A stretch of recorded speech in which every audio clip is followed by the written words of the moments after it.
Hello and welcome back to Up the Villa match preview. Arsenal v Aston Villa at the Emirates under the lights on Saturday evening. If you are new around here, make sure you are subscribing. Let's have a light target then, because it's a big game, big game. Let's go 700, and most importantly, comment your thoughts in the comment section down below. This game has battles galore all over the pitch. Arteta v Emery, Jover v Macphee, set piece coaches, and just player for player battle all over. So we're going to get into it. We're going to go quite in depth tactically. We're going to look at what Aston Villa need to do in this game, how we need to play, what we need to watch out for. How do we exploit Arsenal? And I think we can do that. So really looking forward to it. Justin, how are you feeling? Hello. Yes, really good. Thank you. 2025, 3 wins out of 3. Come on. Yeah, 3 wins out of 3. Season's back on track, right in the Champions League race. You can't beat it, can you? No. A really good win at Goodison with all of the different sort of permutations of new manager bounce, Villa not keeping clean sheets, playing well, new hybrid system.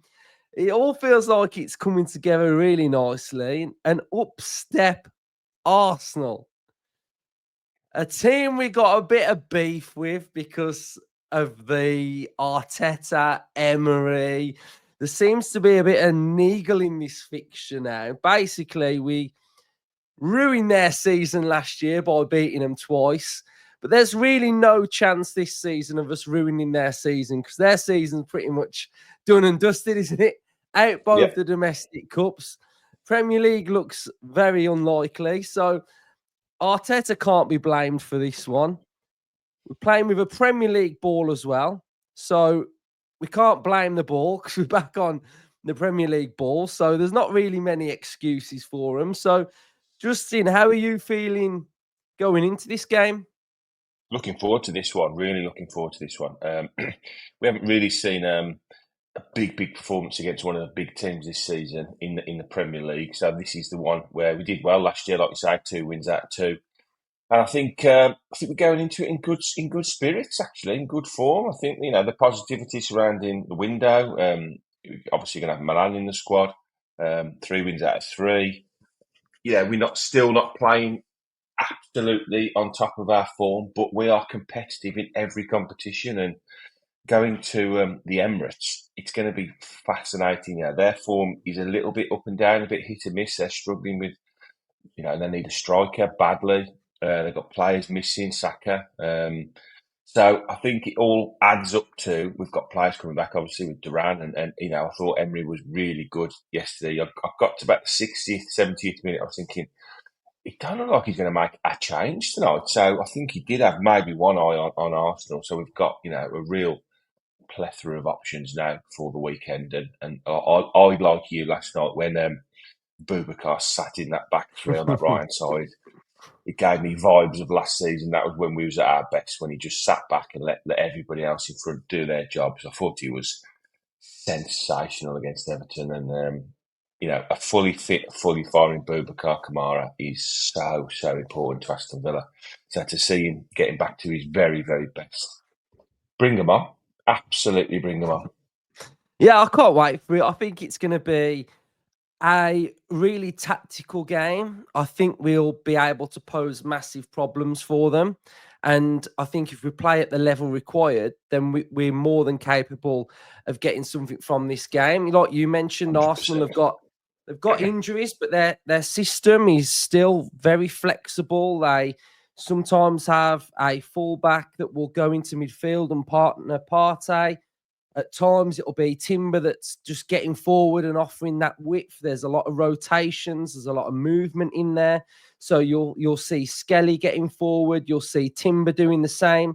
And then what that allows is, the player on the right can drop inside. Timber can offer that width if it's Sterling in there or Trossard on the opposite side. Odegaard will always be the one that's sort of in this area. That relationship with him and Saka is really important. And they're looking to really get into that sort of front five setup, really. I think they will always leave Gabriel Saliba or Skelly at the back, and Watkins is able to run on and exploit that. So I think this season they've been a little bit more sort of they look a bit pragmatic to me at times. Arsenal, they're not as They've lost their edge. scintillating. Yeah, they're not as sort of scintillating as what they were a couple of seasons ago.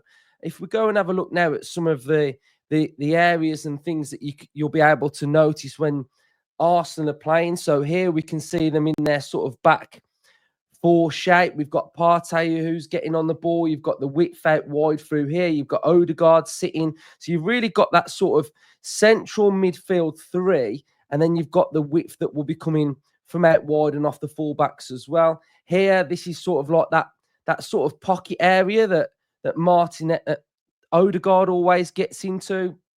They commit a lot of players forward.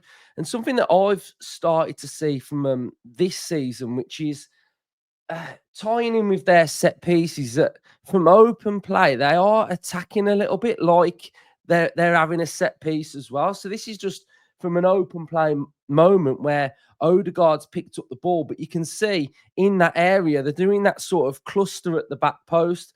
I think that's something that we've really got to watch out for.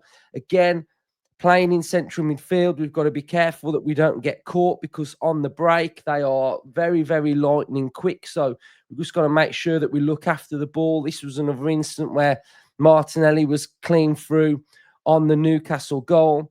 Again, we've got another option here where you can see out wide Timbers in this area, and then they're committing players forward. But it's these types of areas in behind where Watkins will be able to do a lot of the damage for me. And then finally, this is an area that I do think Villa will be able to really sort of exploit Arsenal, is with Morgan Rogers in and around these areas. And then the areas where you've got a lot of areas out wide where Arsenal are sometimes comfortable to allow the opposition teams to have the ball. If we have a little look now, so this graphic that I'm about to show you is the areas in which Arsenal are comfortable and having majority of the ball this season. So the purple areas are where they're having the ball. The grey areas are contested, and the pink areas are where the opposition are having a lot of the ball. Now, if I think about how I expect this game to go and how Villa play and how Villa are good, we're comfortable playing out from the back. We're comfortable with our centre halves with the ball. So this should mean in this area, we're getting time on the ball to be able to play, because you can already see that the pink areas are where the opposition are having the ball. But the big area for me, which is vitally important, is this one. When we attack down that left-hand side, you can see that this area, the opposition get the most joy. This area is contested, but also this area as well. So the width out wide is an area that we can really look to hurt Arsenal. I have spotted as well this season that there are times where teams are being able to play through them a little bit, and I think that's something where Rodgers will be able to get on the ball, etc. So for balance, this is where Aston Villa are having majority of the ball, but what you can see is that it's quite contested, which means that it's either us or the opposition game dependent on who's having the majority of the ball in like all of these grey areas. So if we can sort of get to the halfway line against Arsenal and then get that ball and quickly turn it over, then these are the areas that I think we should be able to get joy against this Arsenal side. So, Justin, how are you sort of feeling like the tactical like matchup's going to be in this game? Yeah, I think you've highlighted, as usual, very well. I think they are susceptible down the flanks, and I think I just think they're a funny side, Arsenal. I mean, he's been there, what, five odd seasons, something like that. I think he's had about 600 million net spend there. And they're still short in lots of areas, aren't they? For a team that's contested the title, I mean, up to a certain point every season, then they fell away over the last 2 or 3 years. You would expect them to be better, further along in their development of their squad. Yet they're missing 1 or 2 players, and they've got gaping holes, haven't they? Which, they're having to play players that don't really, come up to the standard of the players that are missing. No centre forward, Saka's missing.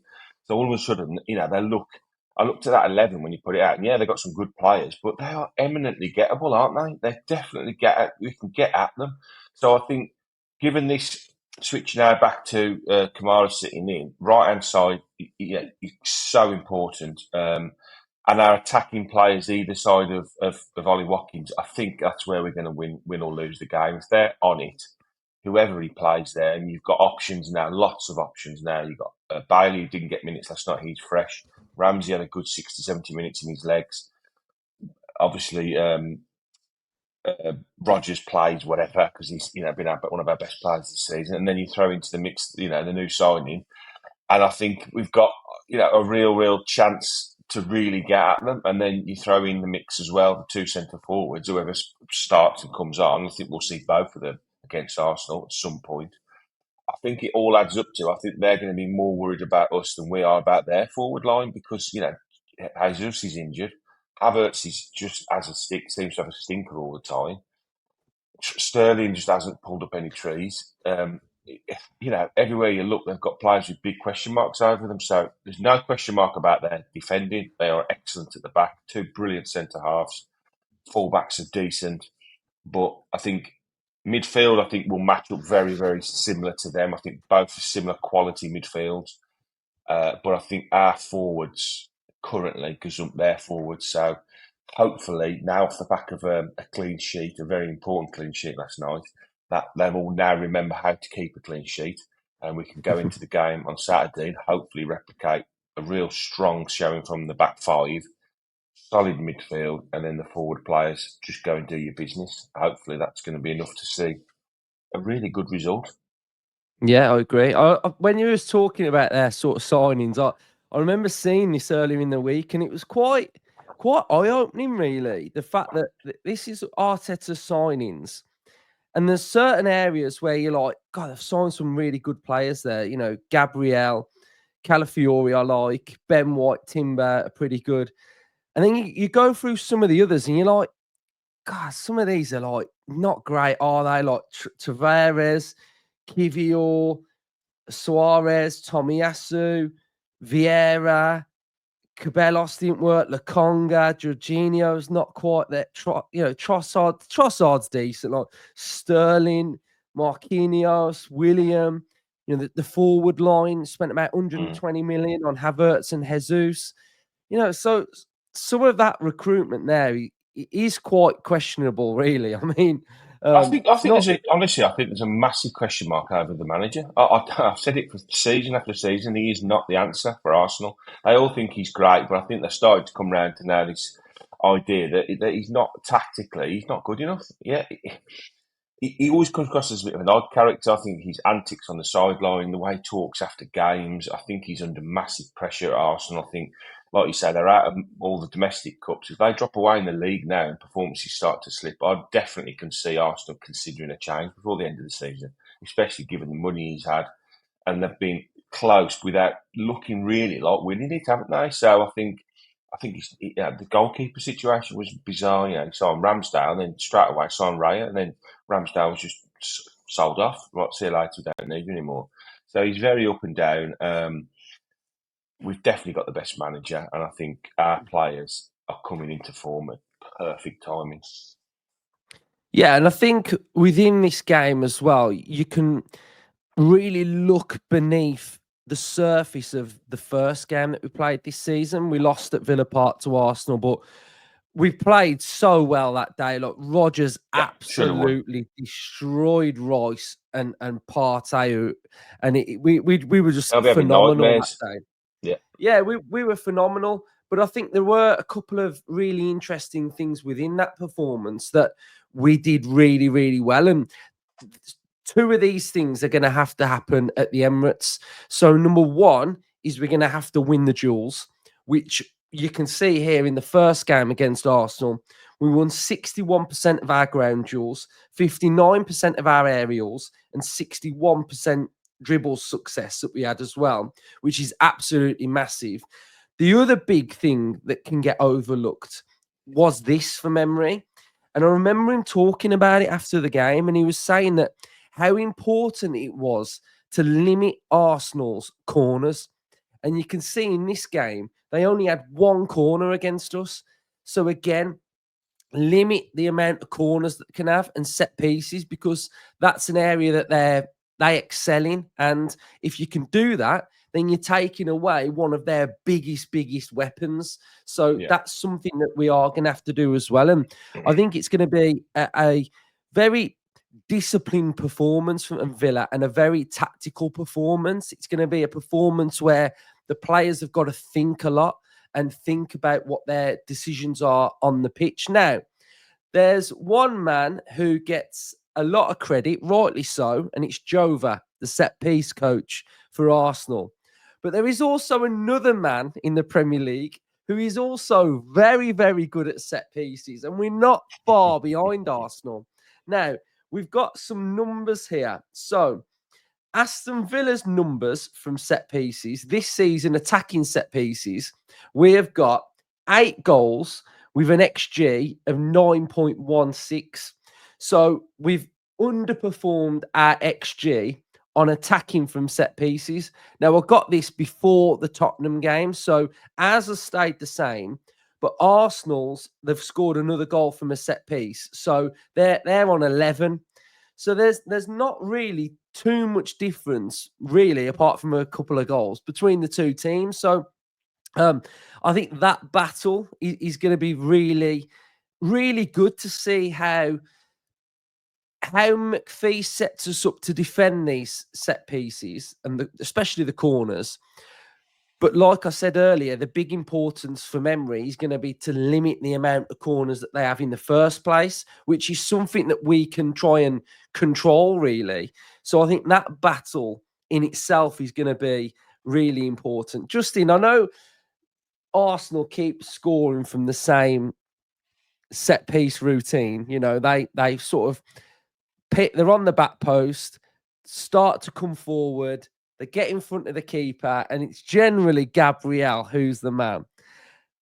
How do you stop this set piece from going in? Because surely there is a way to stop this from going in the net, but it always seems to go in the net. So what are your thoughts on it?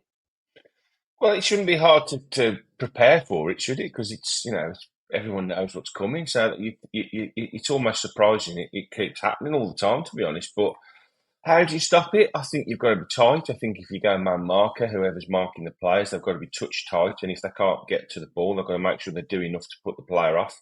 And I think switch on. It's such a basic fundamental of football. Is when that ball comes in, everybody's on the toes and everybody's ready for it.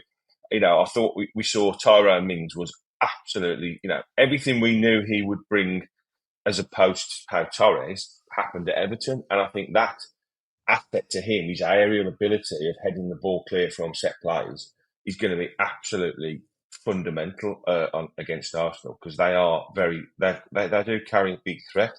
But we also see the likes of Onana, who was brilliant in the air at set plays. I spoke to the Everton podcast the week. They asked me about Onana. I said what he brings defensively and offensively is fantastic. Something Douglas Luiz was brilliant, but with the best will in the world to him, you wouldn't put him at the back against Gabriel or Saliba, would you? On a one-on-one. So he's got that in his locker. So the likes of Mings, Konsa, Onana, they're the ones really that Kamara's decent in the air as well. Ollie Watkins comes back and helps out. We've got good players with good physicality and good height, so we should at least match up.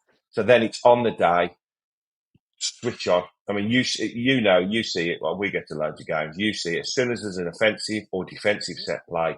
Who's straight on that touchline? Who's straight out on that touchline, standing at the front, screaming out his instructions? Do this, do this, do this. Make sure that you do this. Think.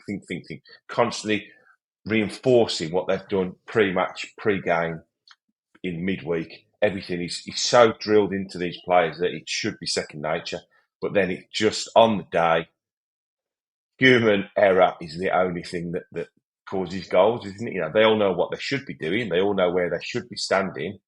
And the biggest problem for these Premier League footballers and most clubs now is if you make a mistake, I'm sure you get told about it within the next hour after the game, because it's repeated on and on and on. So just switch on and make sure you're switched on for every single set play. Yeah. So I think the lineup will be quite telling on how we defend these set pieces, and what I thought again against Everton. They stick it on you, don't they, with them crosses and Yeah, them corners all and they've free got. kicks. But then I think I look at the Villa team now, and I think Watkins is always very good at defending set pieces. Like he's always front post, gets things away. We've got Onana with his height. We've got Rogers. We've got Kamara. We've got Konsa. We've got Mings. Mings is very important in this. So what I've done is I've put the lineup of what we saw against Everton. My understanding is that I think I'd play the same team against Arsenal that we saw against Everton. Basically, because there's a couple of things that I like about it. I think we've got dribbling ability with Ramsey. I think he can get us further up the pitch, sometimes a bit quicker. He can dribble with it in tight spaces. Rogers exactly the same. And I think the 5 with Kamara in there as well should have that protection. And I think against this Arsenal midfield, if you're talking about at times it can become a bit of a 3 in there, I think that should give us good balance. What are you thinking? It's hard to say anything other than agree, really. I did think Ramsey would start against Everton, and that's exactly what's happened. But the only question mark for me, I think, is Ramsey did well, but I do wonder whether he'll throw. His name's who's the new player? He's totally gone. Marlon. Marlon. We Yeah. do wonder whether he'll throw Marlon in, So it which would look, I mean reckon, Rogers switches back to his left hand side and yeah, Marlon comes in on the right hand side. I know that's not. It's not usually what you do, and and the only other question is Watkins or Duran. Duran didn't play at all, but then Watkins scores the winner. So again, it's hard to leave Watkins out. So that's the only question for me: Ramsey or Marlon. Do you throw the lad in and say, okay, go yeah. and give me 60 minutes? Or do you just I wait did, and throw yeah, Marlon and Duran on with half an hour to go? yeah. Or even Bailey? I did think about Marlon, but I think It could just be he too played. soon. Yeah, he played Ramsey at Anfield as well, and he had a good game, didn't he? Before he got Yeah, injured. I think what we've got to be careful of as well is I know we like rotation, but I do think Ramsey, he needs to play. yeah. I think what's happened with him this season a little bit at times, he's played, he's been out the team, he's got injured. It's very like, I think for him as a person and as a player, he's better when he plays consecutively. So I kind of think I'd stick with Ramsey, but then we've got Monaco away in the Yeah, Champions League on Tuesday. He could play Marlon in that as his I first think start, or 100% that the substitute will be used on Saturday. There's no question about that. I think at the hour mark, you probably look to change 2 or 3 or 4 even to freshen it up, depending on how the game's going, obviously. And then the players that probably come off the bench probably all start against Monaco on Tuesday. That's the way I'll probably look at it. Try and get 50, 60 minutes at least out of that starting 11. Freshen it up with the likes of Marlon, Duran, Bailey, and then say even Buendia, who came on the only substitute last night, throw them all on into the mix, get a few minutes of them, half an hour or so, and then on Tuesday night they all get starts, and the lads that have played 2 full games get rested. So it's an intriguing game, and I think it's time to put a marker down. it's time to put a marker down. It is indeed. Yep. Right. So, Justin, I want to get your thoughts then, because I find this quite mad that we are just there. We're in a good place. I mean, Massively. there's a distance between Fulham now in ninth of 5 points for us, and yeah, level on points with Man City. I've said as well on an episode I did earlier that I feel like Newcastle have gone a bit early. Well, they can't sustain that kind of form. Is it 10 without a defeat? Is it something like 9 wins in a row, something like that? I think something stupid like that. You know, I don't think Forest can continue at the pace they're going at, albeit they're just riding on the crest of a wave. For me, currently, up to Forest, they're catchable for us. I'm not discounting Arsenal. I just think that they've been in and amongst it for a few years now, and you know, especially if they were to win on the weekend, I think that's going to be tough to claw that back. So I think possibly top two. I mean, if we beat Arsenal, massively back in it, you know, up to second, really. You say title race. No, I'm not. No. Liverpool have gone, but I think what the most eye-opening statistic in that whole table is if you look down to 11th, we're the only team with a minus goal difference. So you can see straight away that is where we're struggling. You know, we haven't scored as many as we did last year. We've conceded more than we did at this point last year. Mhm. Yet we are still massively in the mix for European qualification next season. And this is, we've almost gone under the radar. Nobody's talking about us again. And we all know that there is, I'm going to say, 2 levels at least for Villa to go up to from where he was last year, possibly even 3. At times we were just sensational last season. We haven't seen that this season. So if we can keep progressing and getting better and better, and this is what I'm saying about putting a marker down at the weekend, we go to the Emirates and win there, and then all of a sudden we're back into the consciousness of the footballing world and the Premier League. Oh, right, Villa, they're a bit like United used to do. They used to get past Christmas, be in the mix, and they'd get when they were at the peak, and then they'd get to Easter, and that's where the run had come, and they'd just go and win it. I'm not saying we're going to win the title, but I'm saying is our title is Champions League qualification, worst case scenario, European qualification, and we are in it. I said 5th at the start of the season, and I'm sticking by that. I think we can 100% finish at least 5th this season. Love it. I mean, looking at that though, look at Spurs, 13th, Angie's second season, and they're 13th. You know, they were sort of.